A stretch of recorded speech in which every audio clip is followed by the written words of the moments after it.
Speaker पद पर TDP के तेवर से मोदी शाह के छूटे पसीने। मोदी शाह ने मानी हार तो मैदान में उतरे राजनाथ। क्या लोकसभा स्पीकर पर एनडीए में बन पाएगी बात? क्या राजनाथ सिंह कर पाएंगे मोदी शाह की राह आसान?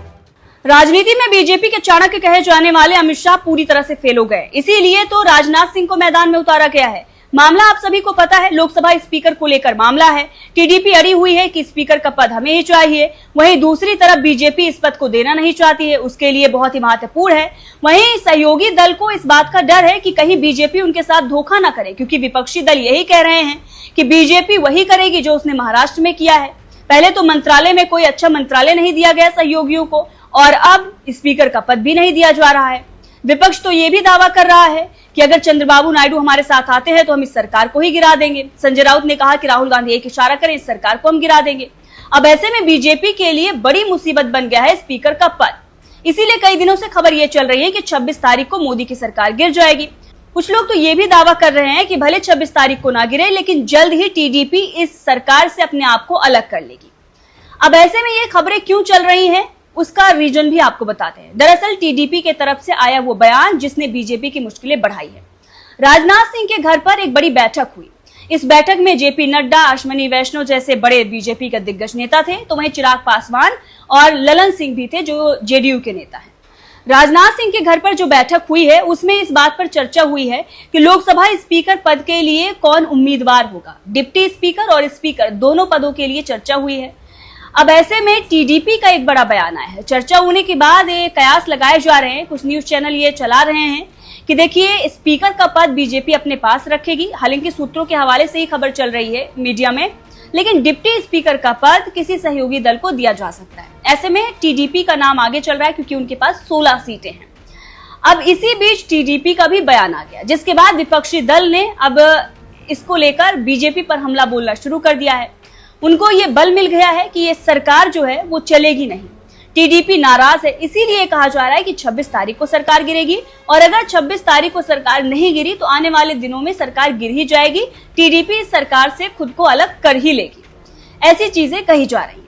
दरअसल टीडीपी ने एक बयान दिया है और ये कहा है कि एनडीए के सहयोगियों को स्पीकर का पद मिलना चाहिए, और यही विपक्ष का भी कहना है।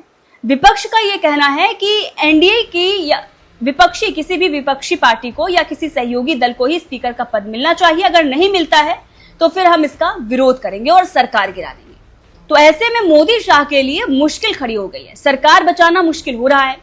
अब आगे देखना यह होगा कि क्या राजनाथ सिंह टीडीपी को मना पाते हैं, क्या स्पीकर का पद बीजेपी को दिला पाते हैं, और अगर स्पीकर का पद नहीं मिलता है तो क्या सहयोगी दल उसके बाद भी बीजेपी के साथ रहना पसंद करेंगे, क्योंकि कोई कुछ खास मंत्रालय भी नहीं और अब स्पीकर का पद भी नहीं।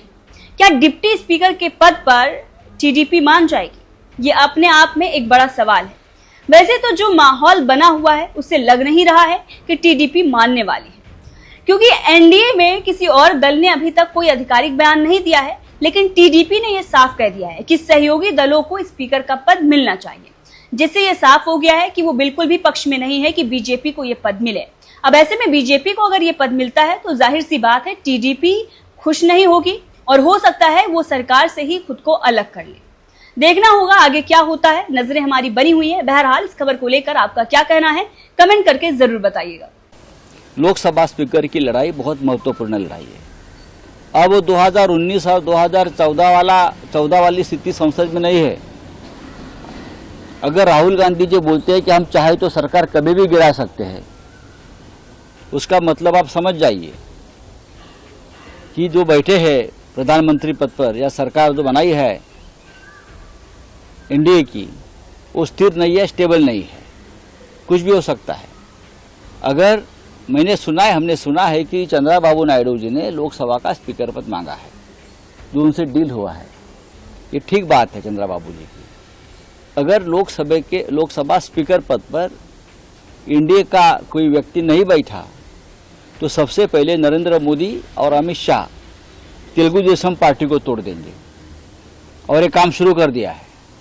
जनता दल यूनाइटेड नीतीश कुमार की पार्टी तोड़ देंगे, चिराग पासवान की पार्टी तोड़ देंगे, जयंत चौधरी की पार्टी तोड़ देंगे, उनका काम ये है, जिसका नमक खाते हैं उनको ही ख़त्म करते हैं, जिनके साथ खाने में बैठते हैं उधर ही छेद करते हैं। ऐसे लोग हैं बीजेपी के, हमारा अनुभव है। तो ये अगर चंद्रबाबू नायडू जी ने लोकसभा स्पीकर पद मांगा है और उनको अगर मिलता है तो हम उनका स्वागत करेंगे ज़रूर। लेकिन स्थिति बदल गई है।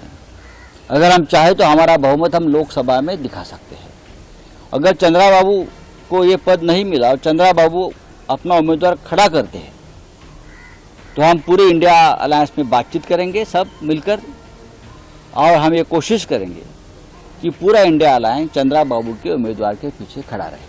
आरएसएस एक बड़े रोल में दिखाई दे रहा है। मोहन बाबू जो है योगी को मिल रहे हैं पर लेकिन मोदी को नहीं मिल रहे सर, किस तरीके से? देखिए, आरएसएस को एक रोल देश में लोकतंत्र बचाने के लिए और संविधान रक्षा के लिए निभाना पड़ेगा। 10 साल तक जो नुकसान देश का किया है उसमें आरएसएस भी जिम्मेदार है।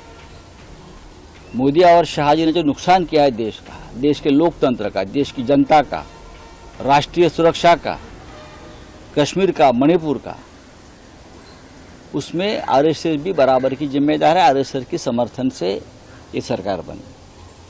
अगर अब ये चूक दुरुस्त करना चाहते हैं, गलती दुरुस्त करना चाहते हैं तो अच्छी बात है। आरएसएस